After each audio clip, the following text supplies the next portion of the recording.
Hello, everybody. Thanks so much for joining today's Inspire podcast. I'm so excited to be here with some amazing people from Bentonville, Arkansas. And I'm so excited that the Stockton agency has joined the Integrity family. And I'm excited to welcome Russ and Rachel Stockton to the Integrity family and to the Inspire podcast. Thank you guys for being here today. Thank you. Now, you guys are from Bentonville, Arkansas. Yes, sir. That is home to one small company that has just changed the world in so many different ways. I'm a huge fan of Sam Walton. I've read a lot of his books. When I was a kid, I grew up by Lubbock, Texas, this real small town. You know it's a small town when the big news is when Sam's Club opened and everybody went to go see Sam's Club and Sam Walton was there. And it was super cool. It was one of those things, I don't think I ever realized how cool that was until later reading his book. But so you guys are from Bentonville. I've never been to Bentonville, but it sounds like just a Walmart city in so many different ways. Tell us about that. Bentonville's like living in a bubble. And if something happens and somebody calls the police, there's about 20 of them within 2 minutes. Sounds awesome. And so it's a nice, safe, clean place to live. We've got some incredible things there, too. Yeah. We've got Crystal Bridges Museum, and the downtown area is just really, really neat. And how did you end up in Bentonville? Were you born and raised there? I grew up in Garfield, which is just a little bit out of town, and ended up in Bentonville after that. But Yeah. I grew up rural, and so did Rachel out in Texas, and we kind of share that with our backgrounds. Where in Texas? A little town called Pleasanton, Texas. I grew up I on a know ranch. Pleasant. Yes, Yeah. south of San Antonio. Yeah. Hmm. You grew up on a ranch. I did. Wow. What was that like growing up? Well, it was rattlesnakes. I still Everywhere. have dreams about rattlesnakes Man, I because hate there's so snakes. many of them down there. So I grew up in West Texas. There were rattlesnakes everywhere. Yeah, yeah. Man, I still freak out. If you come out, my wife and I have a little property that we go out to and hang out. And I tell my boys all the time, like, watch for snakes. Yeah. Because I'm freaked out. So I thought rattlesnakes were bad until I got into copperheads. Copperheads are even more aggressive. And They're you don't, aggressive. And you yeah. don't know they're coming. At least rattlesnakes, you got a warning. Right, you do. Oh, man. But I have like nightmares about Mhm. snakes. I still do, yeah. My goodness, that is well, snakes and spiders. So we just watched the new Indiana Jones movie, and he hates snakes and spiders too. By the way, the dude is 80, and Yeah. he's still got it. Wow. Have y'all seen that movie? No, You gotta go see it. see it. Like he takes his shirt off. I'm like, holy cow, Harrison Ford. He may be like 81, and he's still jacked, man. I'm Wow. like, this guy's so got it. But he goes through this one spot where there's all these like centipedes and stuff, and man, freaked me out. And it was on a movie screen, but yeah. So what else did you guys have out at your ranch? Well, my father grew Angus cattle. We Yeah. raised Angus cattle. Black Angus or red Yeah, Angus? black. Angus. Yeah. Black, Love Angus. They're very mild-mannered. Yeah. So it's funny. My son, who's now 8, when he was 3, I think, we had this place, and we had some friends come out to it, and we call it the ranch, but it's not. It's kind of just a fun place to hang out. And so my son's friend, is 4 years old or something, said, "Do you have cows?" And he said, "No." They said, "Do you have pigs?" He said, "No." "Do you have something else?" He said, "No, but we got nakes." And so we still Nakes. talk about it all the time. He said, "We got nakes," because we had so many nakes there for a while that it still freaks me out. Yes. You grew up in a small town. I but grew up just in a small town too, and Garfield has a population of 127. It's about 15 miles out from Bentonville, and Now, that's a small town, bro. mhm, mhm. 127. And- How many people would you graduate with? Actually, we were taken into the larger town called Rogers, actually 400. Yeah. So it was a So that's, it was yeah, a bigger Rogers school. is a big but- town. Yeah. Yeah. And the elementary school I went to, it was just 1 through 6, and it's like a historic building now, but they're going to stop having classes in it. Wow. That just came up recently. So they're still having classes in there now? They were. They're and about to, this is last year? Yeah. Oh, that's man, it. what a cool story. Yeah. So did you live out in the country or did you live in town? I lived out in the country, right by my grandfather's farm. We had a house by his, and he had a dairy farm, so I was out there Milking a cows lot. and doing Yes. all that? Yes, and shoveling cow Yep. poop and all Yeah. the fun stuff. And that's the hardest day I ever worked. Was I had to shovel it all day long one day. Oh man, We put it on the garden. that's a pretty bad smell. But you, Boy, I smelled as pretty we're good afraid that day. of, we're afraid of snakes. You're afraid of cow poop. That's for sure. So you got into the insurance business quite some time ago. In fact, you've been working. We were just talking about Larry and Mickey Drennan, and the entire Drennan team are some of the best people I've ever met. Everybody there, Larry, Mickey, Angelique, Billy, everybody are just amazing family. You want to talk about just an amazing family business. And you started working with them 38 years ago, is that right? Or you got into business 38 years ago? I got in the business over 40 years ago, but 40, wow. about 38, I ran into Larry. Before that, I started at a company that was a captive situation, and we at the time I lived in Rogers, which is really about the same distance from Fort Smith as Fayetteville, but I had to go to Fort Smith every Monday, which was at that time about an hour and a half, 2 hour drive. Go down there on Monday. The manager would open this drawer and you have like 200 or 300 leads in there. He'd pull out 5 and give me, say, go knock them dead, boy. And so, and it worked really well. And it was my first job and I was doing great. But after a while, I ended up going independent after that. Yeah. I wanted to be able to offer, I felt like there's some things my company could have done better. And so I wanted to be an independent at that time. Yeah. Well, and so you found Larry, and the rest is history. I mean, Larry's one of the greatest guys. In fact, whenever we partnered with Larry a few years ago, Larry gave me this, and I brought it. In fact, I wore this jacket because I was wanting to represent Arkansas. I'm a Texas Tech guy, but I'm going to root for Arkansas today. And Larry and Mickey gave me this hat, and we had to do the pig call. You may have been in that meeting in Fayetteville, and it was an amazing hotels. Like, you talk about first class everything. It was amazing. But I got this pig hat or hog hat. What do you? I don't know what you call it. Hog hat. Yeah, hog hat. Don't call it pig hat. But we did the hog call. My gosh, that was fun. And so I've always kept this because of that. And I thought you would enjoy seeing that too. Now, you guys, you're big Arkansas fans. Absolutely. How do you feel like this year's going to go? Oh gosh, This is the year? I've never been so clueless in my life about it, to tell you the truth. Sounds like Texas Tech football. Who knows? Really? And we're in the SEC, so wait till Texas and Oklahoma gets there. You know. Yeah, but you guys have had some luck against Texas recently. We were talking about that. Yeah, we got them at A&M in 2021. They're I both think. a bit overrated as far as I'm concerned. So if I'll put that out there. I'll be rooting for you guys. One of my favorite, I don't know if this isn't a good memory for you guys, one of my favorite plays in all of college football happened against Arkansas, where that North Texas guy caught Oh my gosh, yes. You remember that punt? I remember. Where they caught the guy caught this punt, and they thought he had fair caught it. Did you see this play? They thought he fair caught the ball, and he kind of walks off just calmly, and everybody else is walking off, and then he runs it for a touchdown. It's like, what in the, like, talk about a cool trick play, man.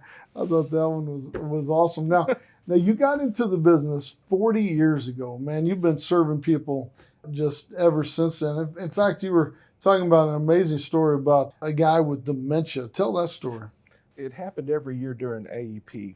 I had him and his wife insured. So, you know, you send out your letters and let everybody know that AEP's coming up. And so I would have people in the office, and the guy would walk into my office, he'd start screaming, "I need help. I need to talk to you right now. I need you to help with my insurance." You know, he was yelling. And so every time I would take him back into another part of our office and calm him down and say, "Look, I'll call your wife and we'll make a time for you to come in." This happened 4 or 5 years in a row, you know. And some years he would come in 2 or 3 times before he came in. And I was really kind of a little bit upset, you know. And I didn't realize where he was until the last time he came in, and this time he didn't yell, but nobody was in there. And he just came in, and we talked for a minute, and then he just said, "I love you, man. Thank you for taking care of me." Wow. And then it made me really appreciate what I do. Man, hearing stories like that remind us, one, that we're in a people business, that there are real people that really have real struggles, real issues that are going on, and that we can make a huge difference. And the way that you took care of him and his family and handled that with grace is a great testament to how you've run your business, why we're so excited to partner with you and what we can do together. We're super excited about. And that's one of the things we've looked at is like, how do you serve more people? How do you see them as people? Let's never forget that. And how do you serve more people, whether that's with products, services, technology, whatever that is, to take the burden off our advisors and agents all across the country so they can serve more people. Because being somebody, both of my grandmothers ended up with dementia, and that those later years of life, man, and they lived for a long time through that, were so tough, right? And sometimes it was one of those things that I remember my dad going to the nursing home and spending time with my grandmother, and her not really remembering exactly who he was. And just that, just the challenge. And there's so many people are going through that, and being able to say, at least we've got your health care covered. It really shows you how impactful what we do really is, right? And I love that he had the opportunity to tell you thank you, because a lot of us don't hear those thank yous that often, right? And man, it's amazing how much that'll fuel you, right? And allow you to see that in different perspective, different light, to say, this really matters and I need to serve more people. And there's probably countless others that haven't had that opportunity or that you'll continue to serve. I think is just an amazing thing that we get to do. Is we call this a business. I think in a lot of ways it's much more of a calling. You don't work in a business just for 40 years just for a paycheck. You do it because it's a calling, right? And what do you love about the business? Well, just a lot of what you've been talking about, serving others. The thing is you really don't have to hard sell anything. Yeah. It's a necessity. Yeah. And I love the fact that as independents, we're able to just show them the information and say, what do you think about this? And of course, we always let them make their own decision. But we give them the facts, and and this only happens, doesn't happen very often, but there are times when it's best if they stay on what they're on rather than, and we're always very honest with them. Yeah. And some of our best recommendations from other people come from those people that we did not end up doing business with because they respected the fact that we said, your teacher's retirement, what you're getting, your benefits are better. Yeah. You never feel like you're having to twist anyone's arm or anything like that. It just sells itself. I think the regulation that's in our business is great for a lot of reasons. And we wholly support that, because I think that we've got to do what's right for customers first. And I remember talking about Bubba, I remember having just a whole perspective change. I remember when I first got into the industry, and you think, this is going to be easy. I'm going to be able to move fast, do all this stuff. And then we weren't selling anything. We were creating some amazing systems and products and different things, and the sales just weren't happening. And I remember going out to West Texas, and Bubba and I were having a beer one night and talking about, he's like, how are things going? And yeah, when you've been friends with somebody for, as long as we've been friends, you can't BS them really. You can kind of see through that. And I said, man, it's been hard. Like, I've been doing all these things, but the sales just aren't happening. And so he said, well, break that down for me. And we were talking about it, and he was like, the sales are a byproduct. You need to look at this. It's like farming. We can't control if we produce a crop. We can just control all things we can control. And it changed my paradigm in so many different ways of understanding this business is not a sales organization. It's not a sales business. In fact, one of our core values is service. It's not sales. We sell a lot of premium. We help a lot of people, but that is a byproduct. It's about how many people can we serve. And whenever you have that mindset, and what you're talking about is exactly right, where when we come alongside of somebody and be able to say, hey, you're in a great position. You need to stay right there. Don't change anything. That's sometimes the best advice in the world. And if you serve them, and if you have a true heart of service, that's the right thing to do. And in my view, we should never move anybody in any product unless it puts them in a better position. Right. Better benefits, better premium, better something, right?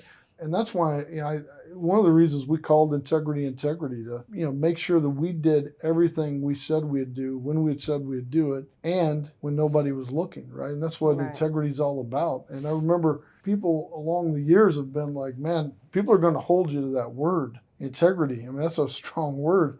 I'm like, that's exactly what we expect them to do, because that's, if you're going to be in this business for the long term, like you guys have, you've got to have integrity. And it's an incredible business to be in, and it allows you to have a lot of fun and do a lot of other things. What do you guys love doing outside of business? I understood you were a boater. You did some other things. Tell us about that. Oh, we love to go boating. We're fortunate to have a lake that's not very far from us called Beaver Lake, and it's got like 471 miles of shoreline.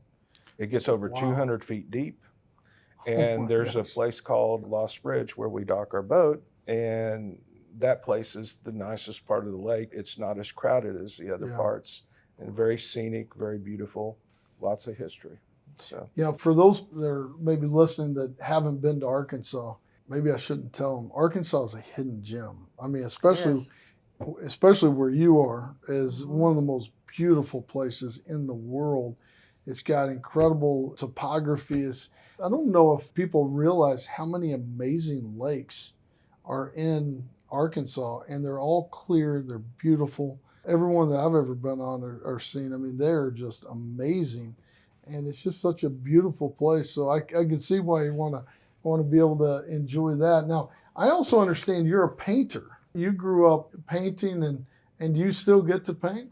Well, my father was an artist, and that's how he put my brother and I through college. And he was very good, obviously. And I still keep in touch with my junior high art school teacher. Oh, wow. And I was a classic, what she called underachieving child of an artist, because you have someone who's very good, and it gets a lot of attention for it. He was president of the art club in our region in South Texas, and it was intimidating. I think I thought that he came out of the womb painting with a brush, not realizing that he had to put in the time to do it.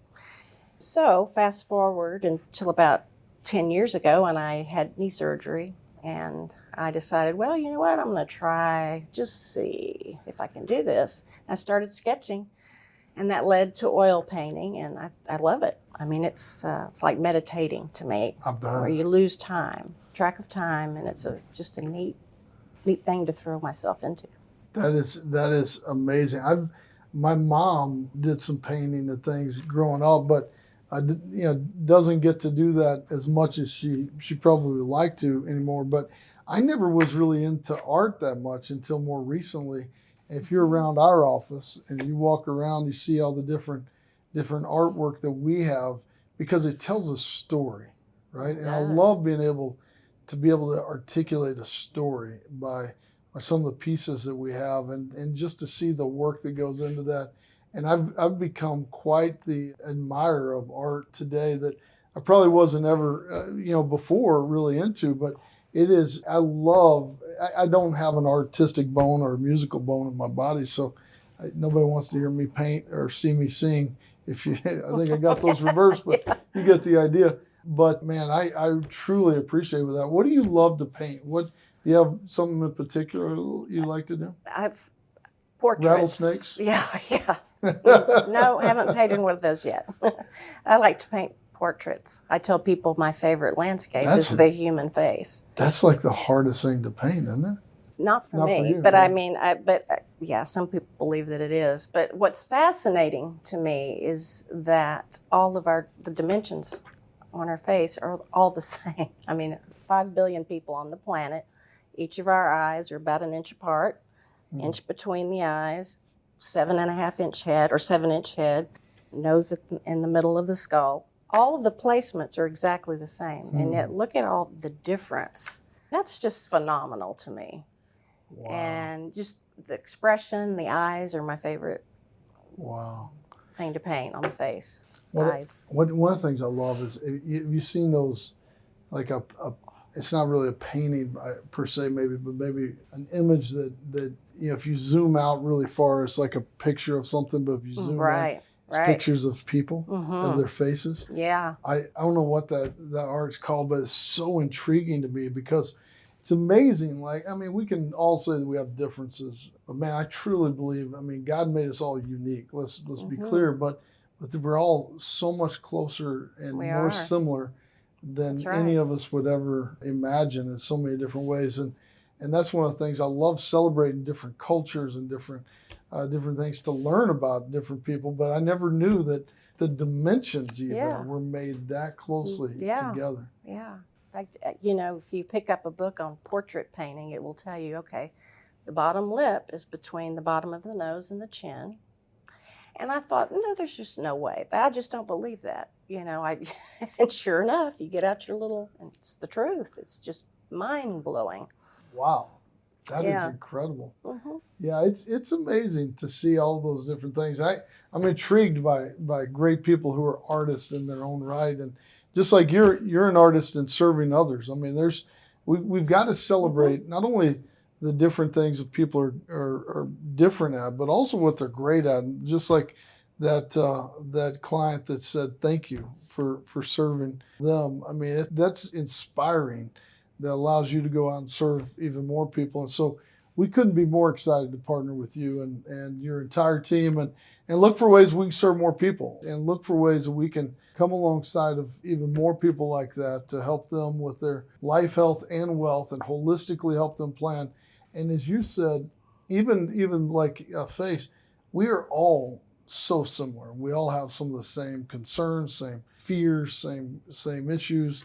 Most of us are afraid of snakes and spiders as well. Yeah. But we also all need help. We need help to kind of navigate this, especially healthcare journey, and make sure that we have the right decisions. And so our commitment to y'all is to help create the best technology, support, products, services, anything we can do to help y'all even serve more people. So thank you guys for trusting us, and thanks for serving your communities, and thanks for joining us today and sharing your story. Appreciate you guys. Thank you. Hey, thank you guys so Thank you. much. Mhm. Can't wait to see some of your art as well. So I hope everybody's as inspired as I am. I'm inspired by people who are passionate about what they do, and seeing you guys talk about how passionate you are about serving others makes me even more excited to go out and serve even more people. So I hope everybody has an amazing week. Let's use our God-given talents and abilities and skills to go serve even more people this week as well. God bless you and take care. Have a great day.